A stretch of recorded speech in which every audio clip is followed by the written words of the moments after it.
The economic history of Mesopotamia is full of trade secrets. When you think of ancient Mesopotamian civilizations, you probably imagine great works like the Epic of Gilgamesh or the Hanging Gardens of Babylon. But did you know that it was also one of the earliest centers of international commerce? In fact, trade may have been the most important factor in the rise and fall of this cradle of civilization. So let's get started with the economy of ancient Babylon. Babylon was located in the Fertile Crescent, an area that stretches from the Persian Gulf to the Mediterranean Sea. This location gave them access to many important trade routes, especially after the development of the seagoing ship. Located about 60 miles from the Persian Gulf, Babylon had a monopoly on importing and exporting goods across the region. The profits made through trade helped propel the Akkadian Empire into prominence in the mid-2nd millennium BC. And once the empire fell, the Babylonians used trade to take their place. By 1800 BC, Babylon was already a prosperous trading city. But over the next century, it would become the center of an enormous empire that stretched from the Levant to the Iranian highlands. Babylon's new wealth came from the expansion of long-distance trade by its kings, Hammurabi and his successors.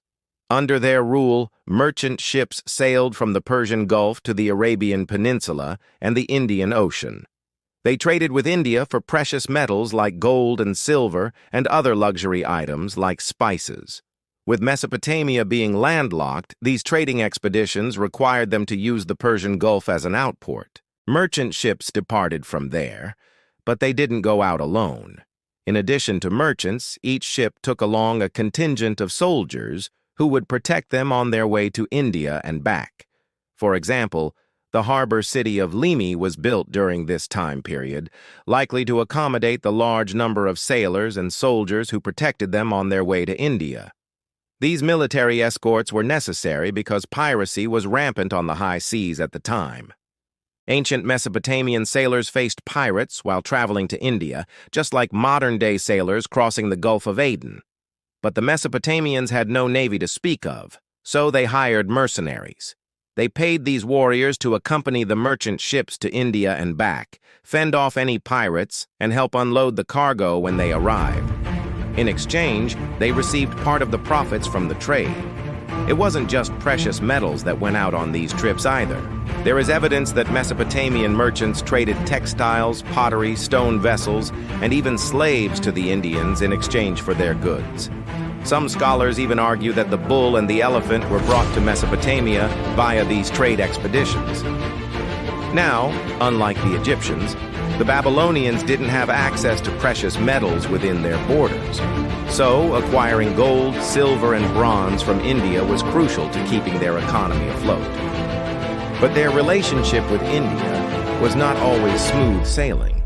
During the reign of King Amorites, he waged war on the Kingdom of Elam. Located in the Iranian highlands, this mountainous region was home to skilled archers who supplied many of the armies in the region with troops.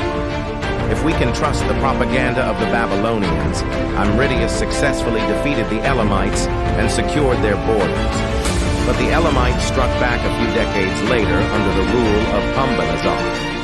He led an invasion into Mesopotamia and pillaged the countryside, taking much-needed resources back to Elam. Then there was the Kassite invasion in the mid-16th century BC.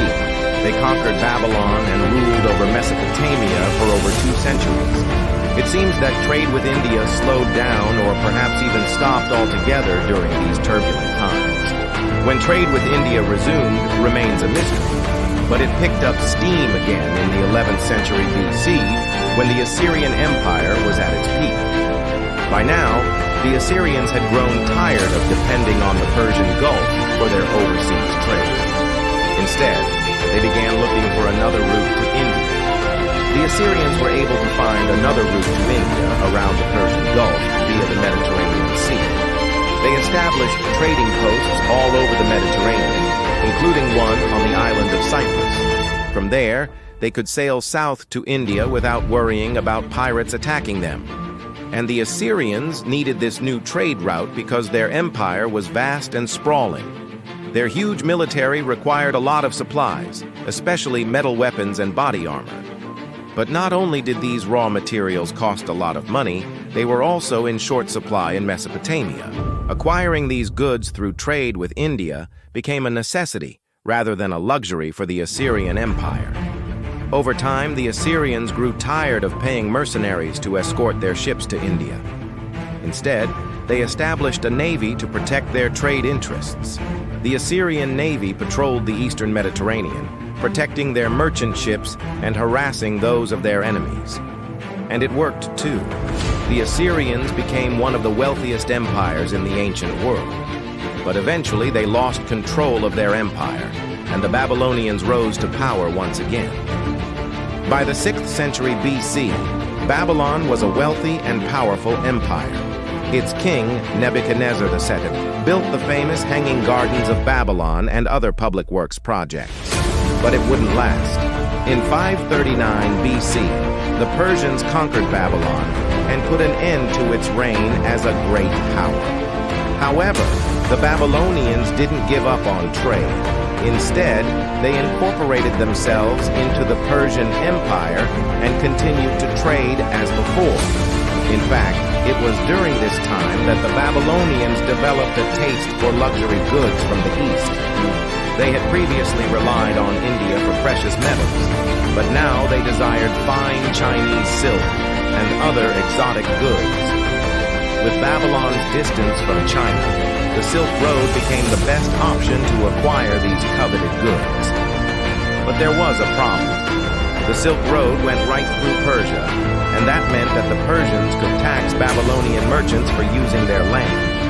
Not wanting to pay these taxes, the Babylonians built a road directly connecting them to the Silk Road. This way, they wouldn't have to traverse through Persia and pay exorbitant taxes. This road became known as the incense route. Instead of carrying silk, this road saw the exchange of incense and other aromatic resins for precious metals and luxury goods from China.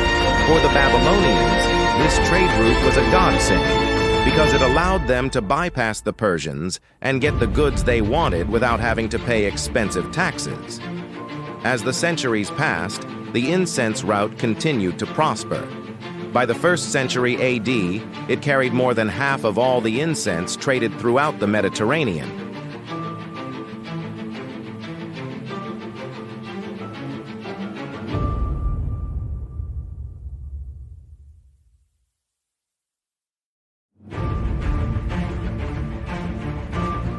This prosperity didn't last long, though.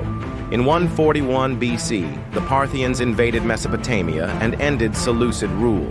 But the Parthians weren't interested in encouraging trade like the Greeks were. Instead, they focused on building up their army.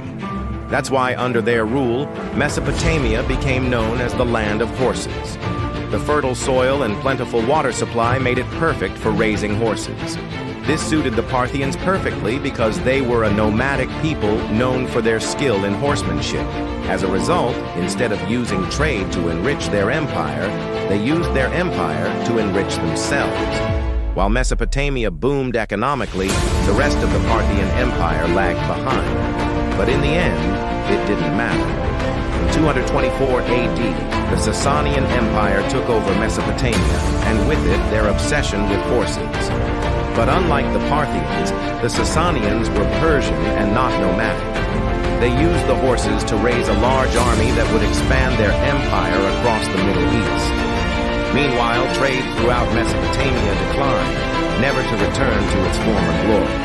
Well, that's the end of part 1. Please subscribe if you enjoyed the video, and be sure to tell me what you thought of it in the comments below. Thanks for watching.